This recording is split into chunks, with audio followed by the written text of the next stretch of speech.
అందరికీ నమస్కారం. ఈరోజు జూన్ 25 ఒక్కసారి సడన్గా గుర్తొచ్చింది. గుర్తు రావటమే కాదు, ఎవరు మర్చిపోలేని సంఘటన. 2019 జూన్ 25 అనేసరికి ఒక విధ్వంసానికి, ఒక విద్వేషానికి బ్రాండ్ అంబాసిడర్గా ఉన్న జగన్మోహన్ రెడ్డి ఆ రోజు ప్రజావేదిక కూల్చివేసిన దినం. అంటే సాధారణంగా ఈరోజు మార్నింగ్ అంతా కూడా ఎమర్జెన్సీ గురించి మాట్లాడుకుంటున్న రోజు అయినప్పటికీ కూడా నాకు తెలిసి 2019 జూన్ 25 నుంచి కూడా ఆ 5 సంవత్సరాలు ఒక ఎమర్జెన్సీ పాలనే నడిచింది అని చెప్పుకోవడానికి చాలా ఉదాహరణలు మాకున్నాయి.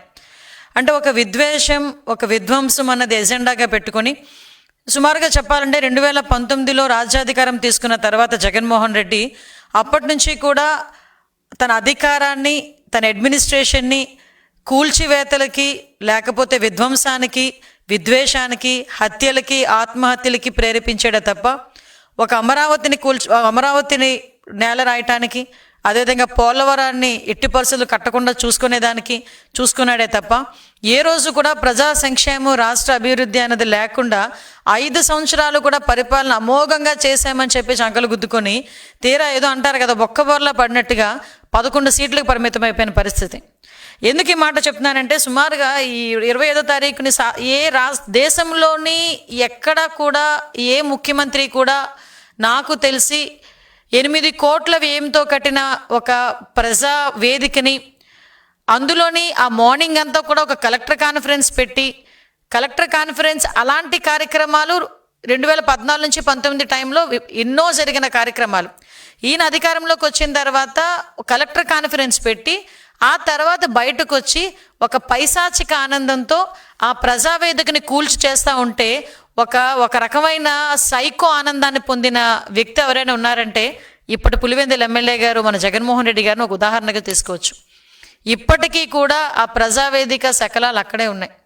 అంటే విషయం ఏంటంటే, ఎందుకు ఈ మాట నేను పర్టికులర్గా చెప్తున్నానంటే, ఈరోజు బయటకు వచ్చి విధ్వంసాలను మళ్ళా తిరిగి రెచ్చగొట్టాలని వాళ్ళ వైసీపీ మూకలతో బయటకు వచ్చి ఒక రకమైన విధ్వంసమైన వాతావరణాన్ని, ఒక హింసా వాతావరణాన్ని ప్రేరేపించడానికి రెడీ అవుతున్నాడు.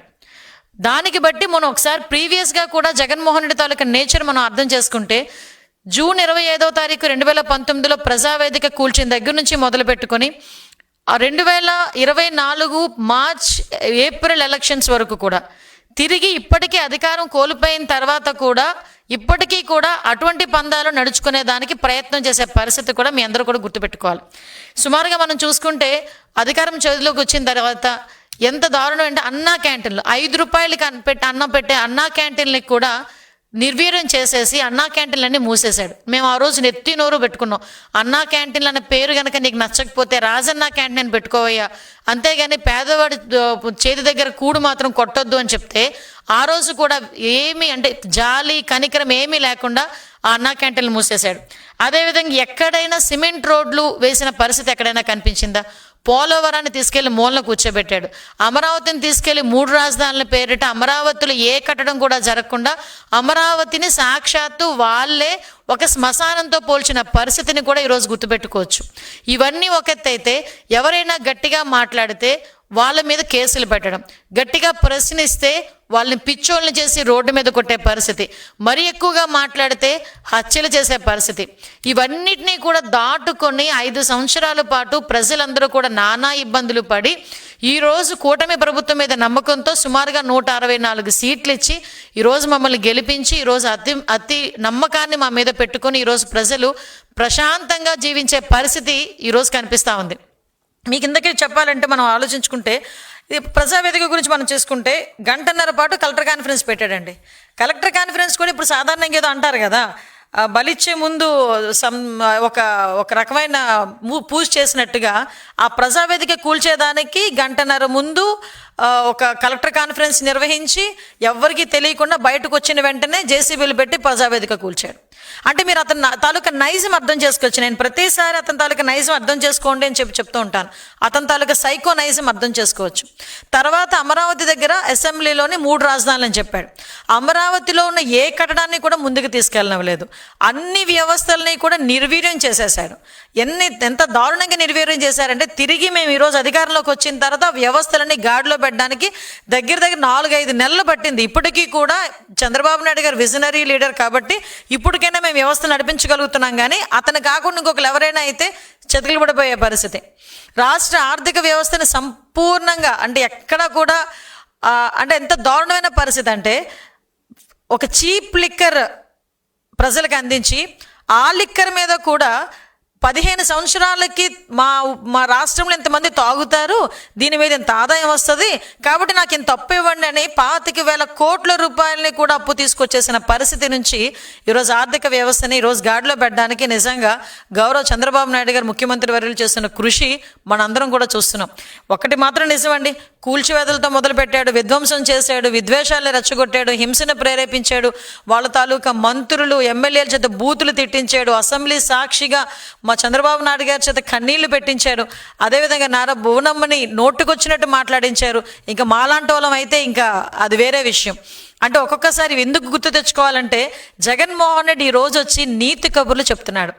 అదేవిధంగా వాళ్ళ తాలూకా విధ్వంసం చేసే ఆ జనాలు కూడా వైసీపీ మూకలు కూడా బయటకు వచ్చి ఈరోజు నీతులు చెప్తున్నాయి. ఆ నీతులు చెప్పేటప్పుడు లాస్ట్ 5 సంవత్సరాలు వీళ్ళు ఏం చేశారన్న సంగతి కూడా గుర్తు చేయాలి అనే ఉద్దేశంతో, బయటికి రావాలంటే పరదా ఉండాలి, బయటికి రావాలంటే చెట్లు నరికేయాలి, అతను బయటకు వచ్చాడంటే షాపులు మూసేయాలి, జగన్మోహన్ రెడ్డి బయటకు వస్తున్నాడంటే షాపులు మూసేయాలి, జగన్మోహన్ రెడ్డి ఒక మీటింగ్ పెట్టాలంటే తెలుగుదేశం పార్టీ వాళ్ళందరినీ కూడా హౌస్ అరెస్టులు చేయాలి, అదేవిధంగా అతని గురించి ఎవరైనా గట్టిగా సోషల్ మీడియాలో మాట్లాడితే వాళ్ళని తీసుకొచ్చి సిఐడి కేసులు పెట్టి ఇరికించాలి. ఆ సిఐడి కేసులు పెట్టేదానికి కూడా వయసులతో సంబంధం లేదు. 60-70 సంవత్సరాల అంకబాబు గారైనా సరే, లేకపోతే 65 సంవత్సరాల వృద్ధులైనా సరే, మహిళలైనా సరే, ఎవరినైనా సిఐడి చేతిలో పెట్టుకొని ఆ రోజు పోలీస్ వ్యవస్థను చేతిలో పెట్టుకొని సామాన్యమైన ప్రజలు ఎన్ని రకాల హింసలు పెట్టారో ఈరోజు నేను గుర్తు చేస్తున్నా. ఈరోజు వీళ్ళు బయటకు వచ్చి మాట్లాడుతున్నారు. మేము ఏమైనా ఏంటది ఏదో ఆంక్షలు విధించామా అని మాట్లాడారు. మొన్న కూడా నేను దాని గురించి ఆంక్షలు విధించారని మాట్లాడేదానికి. ఈరోజు ప్రజలు ఆంక్షలు లేకుండా ప్రశాంతంగా బతుకుతున్నారు. ఒక పరదా లేదు, ఒక చెట్లు కొట్టడం లేదు, ఒక షాపులు మూసివేత లేదు, ఒక హౌస్ అరెస్ట్ లేదు. ఆఖరికి జగన్మోహన్ రెడ్డి ఎక్కడైనా పరామర్శకి వెళ్తానన్నా కూడా, అది చనిపోయి సంవత్సరం తర్వాత కూడా పరామర్శకి వెళ్తానన్నా కూడా Z+ సెక్యూరిటీతో ఉన్న వ్యక్తికి ఎంత సెక్యూరిటీ కావాలో అంత సెక్యూరిటీని కూడా ఇచ్చే పరిస్థితి కనిపిస్తూ ఉంది.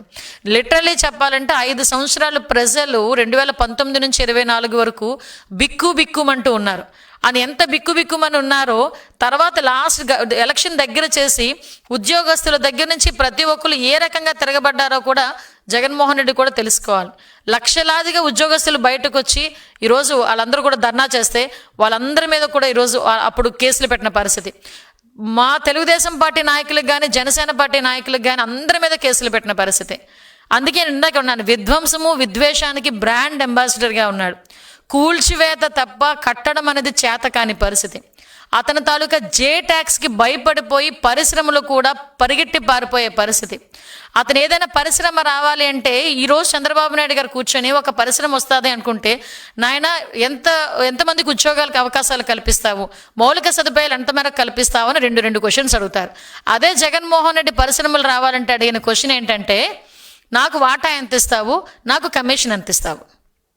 ఆ రెండింటి మాటలకి దూరంగా పారిపోయిన పరిశ్రమలు ఈరోజు మళ్ళీ చంద్రబాబు నాయుడు గారిని చూసి, చంద్రబాబు నాయుడు గారి తాలూకా విజనరీని చూసి ఈరోజు ముందుకు వస్తున్నాయి.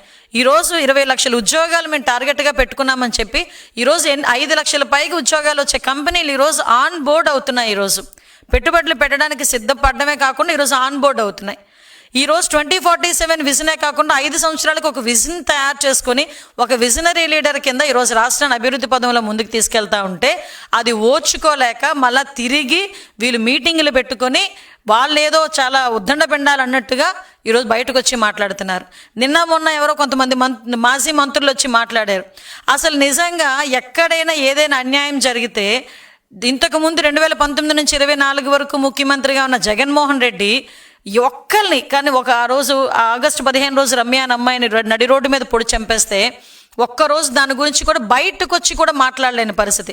అలాంటి ఆత్మహత్యలు, హత్యలు, వాళ్ళ తాలూకా తిరిగి వాళ్ళు దాడులు ఎన్ని జరిగినా కూడా ఒక్కరోజు కూడా బయటికి రాని జగన్మోహన్ రెడ్డి ఒక్కసారిగా అతనికి 11 సీట్లకి దిగజార్చి ప్రతిపక్ష హోదా కూడా లేకపోయినప్పటికీ కూడా ఈరోజు అతని ప్రతిపక్ష నాయకుడిగా తను ప్రమోట్ చేసుకుంటూ ఈరోజు బయటకు వచ్చి ఎక్కడ ఎవరు చనిపోతారా నేను అక్కడికి వెళ్ళి పరామర్శ చేయాలి అని ఆ ఒక్క పరామర్శ పేరు పెట్టుకొని మొబిలైజేషన్ పేరుతో జనాల్ని మూకుముడిగా రోడ్డు మీదకి కావాలని తెచ్చుకొని ఈరోజు ఏదో బల ప్రదర్శన చేసే పరిస్థితి కనిపిస్తూ ఉంది.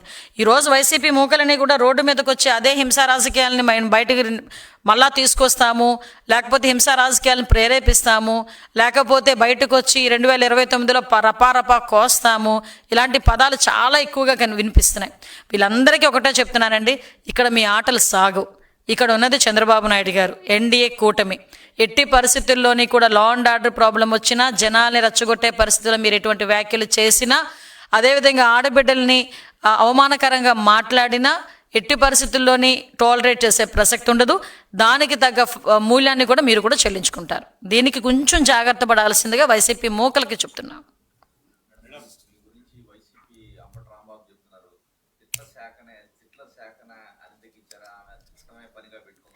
అంటే ఆయనకి ఇంతకుముందు నాకు తెలిసి నోటిపారుదల శాఖ ఆయన చేస్తున్నాడు. నీటిపారుదల శాఖ, నోటిపారుదల శాఖ. ఇంకా ఆయన అందులోంచి బయటికి రాలేనట్టుంది. ఆయన గురించి ఎంత తక్కువ మాట్లాడుకుంటే అంత మంచిది. నా విలువను నేను దిగజార్చుకోలేను ఆయన గురించి మాట్లాడి. కాకపోతే ఏదైనా విధానపరంగా మాట్లాడమనండి, చిన్న పిల్లోడికి కూడా సమాధానం చెప్తాను. అంతే తప్పించి టార్గెట్ చేసి ఏదో రకంగా మాట్లాడదాం అనుకుంటే కనుక చెప్పాల్సిన అవసరం లేదు. మేము ఏదైనా చెప్పాలనుకుంటే మేము ప్రజలకు చెప్పాలి. మేము ఆన్సరబుల్ ప్రజలకి. ఈరోజు ఎక్కడ ఏ అన్యాయం జరిగినా మాకన్నా ముందు స్పందించే వ్యక్తి చంద్రబాబు నాయుడు గారు. ఇంకా మా వరకు వస్తున్నాయా రావట్లేదని చూసుకునే లోపు దీని సంగతి ఏంటో చూడండి ఇమ్మీడియట్గా అని చెప్పి మాకు ఆదేశాలు ఇచ్చి ఆ వ్యక్తి దొరికేడా లేదా, ఆ అక్యూజ్డ్ దొరికేడా లేదా, అరెస్ట్ చేసామా లేదా, ఇది ఫాలోఅప్ చేసుకుంటున్న వ్యక్తి ముఖ్యమంత్రి స్థాయిలో ఇన్ని పనులున్నా కూడా లా అండ్ ఆర్డర్ విషయంలోనే కానీ, మహిళల మీద జరుగుతున్న అఘాయిత్యాల విషయంలో కానీ ఇంత అలర్ట్గా ఉన్న ముఖ్యమంత్రి నేను ఎప్పుడు కూడా చూడలే. నేనేదో ఆయన మంత్రివర్గంలో ఉన్నానని నేను చెప్పట్లే. ఒక మహిళగా లాస్ట్ 5 సంవత్సరాలు చూశాను, ఇప్పుడు కూడా చూస్తున్నాను కాబట్టి ఆ కంపారిజన్ నాకు తెలుస్తుంది. సో వీళ్ళేదో మాట్లాడుకుంటే దానికి సమాధానం చెప్పాల్సిన అవసరం మాకు లేదు.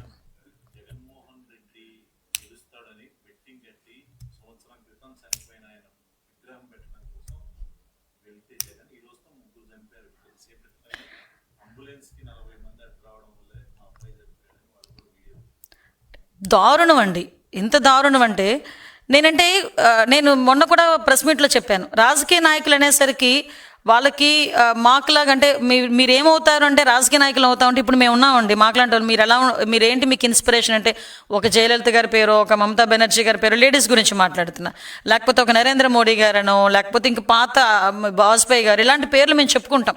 మాకు వీళ్ళు ఇన్స్పిరేషన్ అని, వీళ్ళ బాటలో మేము నడుస్తామని. ఎందుకు? వాళ్ళు ఒక ఇన్స్పైర్ చేసే పొజిషన్లో ఉండేవాళ్ళు ఇంతకుముందు. ఇప్పుడు మేము ఉన్నాం. అటువంటిది మా దగ్గర నుంచి ఏ పదం వస్తుంది దాన్ని ఫాలో అవటానికి, గుడ్డిగా ఫాలో అవటానికి కొంతమంది అభిమానులు ఉంటారు.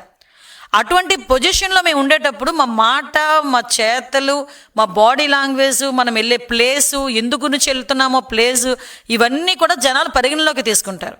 ఈరోజు ఏదో ఒక మంచి పని చేసి చనిపోయిన వ్యక్తికి ఏదో విగ్రహం పెట్టారంటే అది వేరే విషయం. విగ్రహం పెట్టుకుంటారా స్వ విషయం. అతను చనిపోయి బెట్టింగ్ల ద్వారా అతను డబ్బులు కోల్పోయి ఆత్మహత్య చేసుకున్న తర్వాత సంవత్సరం తర్వాత అతనికి ఒక విగ్రహం కట్టి ఆ విగ్రహం ఓపెన్ చేయడానికి జగన్మోహన్ రెడ్డి మొబిలైజేషన్ చేసుకొని బయటికి వెళ్ళి 3 ప్రాణాలు తీసాడంటే ఏ రకంగా దీన్ని మనం ఆలోచించుకోవాలో అర్థం కావట్లే. సాక్షాత్తు సొంత కార్యకర్త అతని సొంత వాహనం టైర్ కింద నలిగిపోతున్నా కూడా కనీసం ఆపకుండా తుప్పల్లో పడేసి చల్ పద అని చెప్పేసి తీసుకెళ్ళిపోయిన పరిస్థితి. ఆ సొంత కార్యకర్త ఒక అబ్బాయి అక్కడ ఊపిరాడకో లేకపోతే ఆ క్యాన్వాయ్లోని ఒక అబ్బాయి చనిపోయాడు. ఇంతమంది మేము డే ఫస్ట్ నుంచి కూడా పోలీస్ యంత్రాంగం ఏం చెప్తున్నాం, మీరు వెళ్ళే వే చాలా చిన్నది, మీరు ఇంతమంది జనాలను తీసుకొస్తే సామాన్యమైన ప్రజలు కూడా ఇబ్బంది పడతారు, మేము దాంతో ప్రొటెక్షన్ మేము ఇచ్చుకునే దానికి కొంచెం ఇబ్బంది పడతాం, కొంచెం ఆలోచించండి. నోటీసులు కూడా ఇస్తే దాన్ని కూడా పెడచెవిన పెట్టి ఈరోజు అంబులెన్స్లు వచ్చే పరిస్థితి కూడా రానివ్వకపోతే మినిమం కామన్ సెన్స్ అండి. అంబులెన్స్ వచ్చింది అంటే ఆ సౌండ్ వినగానే చిన్న పిల్లోడు కూడా అలర్ట్ అవుతాడు, అరే అంబులెన్స్ వస్తుంది పక్కకు తప్పుకోవాలి అని. అటువంటిది ఆ అబ్బాయి కనుక ఇన్ టైంలో హాస్పిటల్కి జాయిన్ అయి ఉంటే నిజంగా గెలిచేవాడు, బతికేవాడు ఆ రోజు. కానీ ఈరోజు పరిస్థితి ఎలా ఉందంటే ఆ అబ్బాయి ప్రాణాలు కోల్పోయి తల్లిదండ్రులు కూడా కేవలం జగన్మోహన్ రెడ్డి పర్యటన వల్ల నా కొడుకు చనిపోయాడు అని చెప్పి ఆ పిల్లోడిని బయట తీసుకురాలేం కదా. ఎత్తి కొడితే 23 సంవత్సరాల పిల్లోడు. ఈరోజు అక్కడ ఆ సింగయ్య వయసు, అక్కడ ఇంకొక అబ్బాయి రెడ్డి, ఆ రెడ్డి వయసు, ఈ చిన్నపిల్లోడు వయసు, వీళ్ళందరూ ఎందుకు చనిపోవాల్సి వచ్చింది అంటే కేవలం జగన్మోహన్ రెడ్డి తాలూకా ప్రచార పిచ్చికి ఈరోజు 3 బలైపోయారు. అంటే ఒకరోజు అతను ఒక వ్యక్తిని పరామర్శించడానికి వెళ్తే 3 చనిపోయారు. ఆ పొదిలి వెళ్తే రాళ్ళు ఇసురుతారు పోలీసుల మీద, ఆడవాళ్ళ మీద చెప్పులు ఇసురుతారు. అనంతపురం వెళ్తే అతనే ఒక సెల్ఫ్ థ్రెట్ క్రియేట్ చేసుకుంటాడు. ఇతనికి అలవాటు. కోడికత్తి దగ్గర నుంచి మొదలైంది. బాబాయ్ హత్య, కోడికత్తి, గులకరాయ్ ఎన్నున్నాయి ఈరోజు మన ఎగ్జాంపుల్స్ చూపించుకోవడానికి. కాకపోతే నేను అంటున్నాను ఏంటంటే ఇలాంటివి జరిగేటప్పుడు కూడా కనీసం ప్రజలకు మనం ఏం సమాధానం చెప్పాలి. ఈరోజు ఏదో నాకు తెలిసి ఇంటింటికి వెళ్తామని ఏదో మాట్లాడినట్టున్నారు. ఇంటింటికి ఏం తీసుకెళ్తారండి? తీసుకెళ్లేటప్పుడు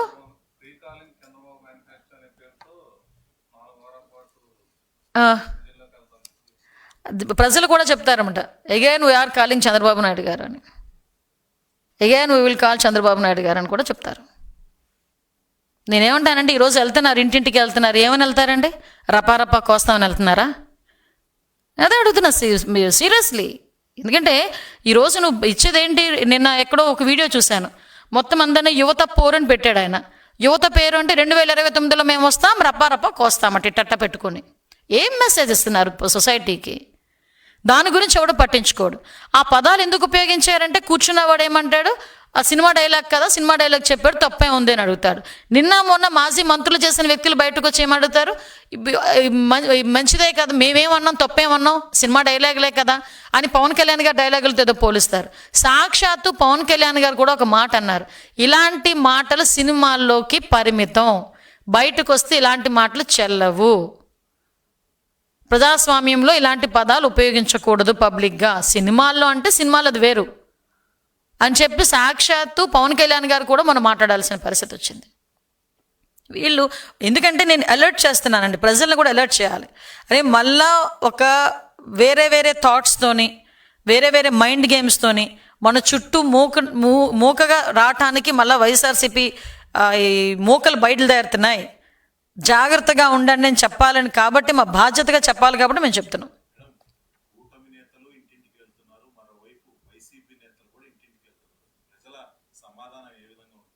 నేను ఒకటే చెప్తున్నానండి, కూటమి నేతలు వెళ్తే మేము ఇది చేసాం, ఈరోజు నీ ఊరికి రోడ్డు ఇచ్చాం, నీ ఇంట్లోని అమ్మక వందనం డబ్బులు ఇచ్చాం, నీకు ఫ్రీ గ్యాస్ సిలిండర్ ఇచ్చాం, ఈరోజు మీకు అన్నదాత సుఖీభావ ఈరోజు మేము వేస్తున్నాం, డబ్బులు వేస్తున్నాం, లేకపోతే మేము ఈరోజు అన్నా క్యాంటీన్లు పెట్టాం, లేకపోతే మీ ఊరికి పరిశ్రమలు తీసుకొచ్చాం, నీ ఇంట్లో పిల్లడికి ఉద్యోగ అవకాశాలు కల్పిస్తున్నాం, ఈరోజు అన్నీ మేము ధైర్యంగా ఇంటింటికి వెళ్ళి ఏం చేయాలి, ఇంకా వాళ్ళకి 4 సంవత్సరాల్లో మేము ఏం చేయగలం అన్న దాని మీద ఒక ప్రణాళిక సిద్ధం చేసుకోవడానికి మేము వెళ్తున్నాం. సో వీళ్ళు ఏమని చెప్పడానికి వెళ్తున్నారు అంటే మేము మళ్ళీ 2029లో వస్తాము, రపారపా కోస్తాము. ఈరోజు ఆ మాట మాట్లాడితే వాళ్ళు తిరిగి కోసేటట్టున్నారు ప్రజలు. ఈరోజు జనరల్గా ఆలోచన చేసుకోవాలి మేము, ఎందుకంటే ప్రతి విషయానికి కూడా మేము కూడా చాలా బ్యారేజ్ వేసుకొని చాలా బ్యాలెన్స్డ్గా వెళ్తున్నాం. వాళ్ళు వెళ్ళిన విధ్వంసంలోనే మేము వెళ్ళాలనుకుంటే అది మా నైజం కాదు అది. ఈరోజు ప్రజా సంక్షేమం కావాలి. ప్రజలు 5 సంవత్సరాలు నష్టపోయారు, ఇంచుమించుగా మన అభివృద్ధిలో చూసుకుంటే ఇంచుమించు 15 సంవత్సరాలు వెనక్కి వెళ్ళాము. మళ్ళీ గాడిలో పెట్టాలంటే కదా 24 అవర్స్ కూడా యంత్రాంగం అంతా, ప్రభుత్వ యంత్రాంగం అంతా పనిచేయాలి. కాబట్టి మేము దాని మీద దృష్టి పెట్టుకుంటే వీళ్ళేమో ఇలాంటి పనులు చేసుకుంటూ బయటకు వచ్చి మాట్లాడి ప్రజల విద్వేషాలను రెచ్చగొట్టే పరిస్థితి కనిపిస్తూ ఉంది.